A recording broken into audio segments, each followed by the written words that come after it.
Hello, my name is Brian France. I'm running for president under the No Money Party. Again, the No Money Party is a party that believes that you should be able to be president without any money, because money comes with strings attached. Today I wanted to talk about the word rich. Many people, usually the Democrats, are using the term rich to separate people. They say the rich aren't paying their fair share of taxes, so that's why we have to raise debt limits and it's their fault, that it's the rich people's fault that we're having money issues. Let me talk to that. And I see people regurgitate that garbage all the time. Who is rich? Rich is a relative term. If I have a job, many people think I'm rich. But 10 years ago, most people had jobs, so having a job didn't mean you were rich. So what does rich really mean? Many people say, well, the rich need to pay their fair share of the taxes, and it's a way to divide the people. It's a divisive term. Let's talk about who is rich and who is not. Rich, in Obama's view, is anybody who makes over $100,000. Anymore, that's not as rich as it used to be. You can barely pay for your mortgage and a car payment and a child's school off of that salary. That used to not be rich. That was middle class. So what we've done is we've lowered what the word rich means, and just to remove the middle class, to destroy the middle class, to bring everybody down to the lowest common denominator. The term rich, in the way it's being used now, is a very divisive, it's a very destructive term, the way that they're using it. Let's talk about who pays taxes. Everybody wants to say the rich need to pay their fair share. The top 5% of taxpayers paid more than 1/2 of the total taxes paid. So 53.8% of the total taxes paid were paid by 5% of the people. The top 1% of the people paid 33% of the total taxes paid. That's 1% of the American public paid the 33% of the government's bills. The top 50% of the taxpayers pay 94% of the taxes. So what they're talking about when they say rich, it's the top 50% who are actually making some money, trying to produce something in this country, and they pay 94% of the taxes. I think the rich are paying their fair share. So I'm getting tired of these politicians who are twisting things and destroying this country by dividing us and making people believe that it's the rich, quote unquote, without defining the rich. Because some people think I'm rich, which I'm not. I'm driving a 1990 Jeep because of payments. I don't like payments, and then I can choose what to do with the rest of my money. I know many people who would think I'm rich, yet I drive a worse car. In fact, my wife drives a worse car. Her car's got almost 200,000 miles. So I'm not rich, but yet people would think I'm rich.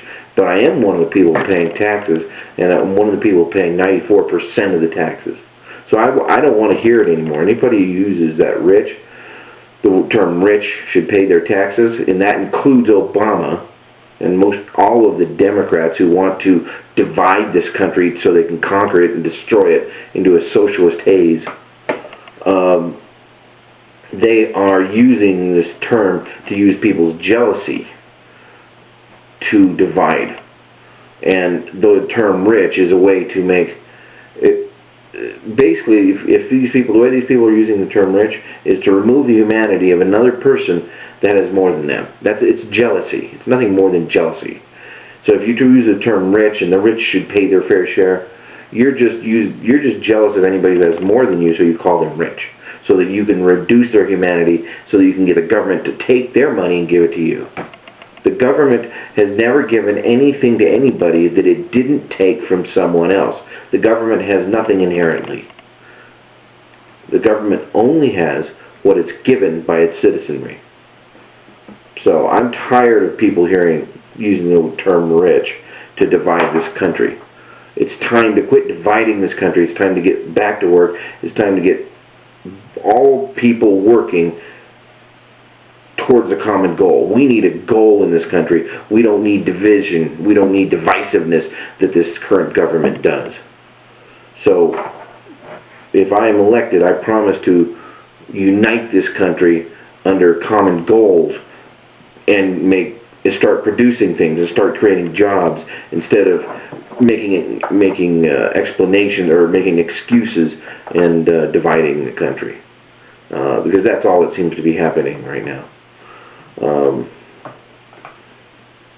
It's just amazing how people can be led astray so easily by the news and how they state things and these politicians who use the word rich. Oh, we're going to take from the rich and give it to the poor. We're going to make the rich pay their fair share.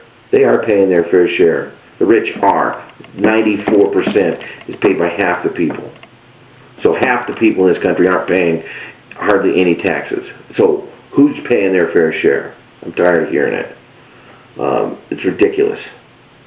So what we need is more jobs in this country so more people can pay their fair share. And you know what? When people have a job, they're happier anyway. So let's get this country back to work. This is getting ridiculous. It's stupid. I'm just really tired of people using that as a term to dehumanize other people so they can take advantage of them. That's stupid. If I am elected, I promise to work towards equally sharing the load. And that doesn't mean taking away tax credits to the rich or giving tax credits to the rich. You need to really start looking at what the percentages are instead of they throw these numbers around that don't mean anything. What really means who is paying how much percentage of the taxes. Look at those numbers before you start calling people rich. You look at what people actually are doing for the money and how hard they're working. It's time for everybody to start working hard and producing something in this country. That's the only way this country is going to get healthy again.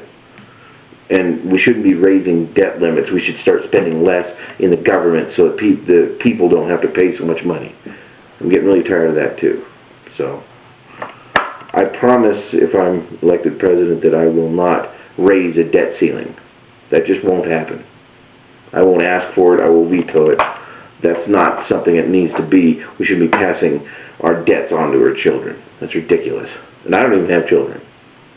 So if you agree with me, go ahead and vote for me. Thank you for watching.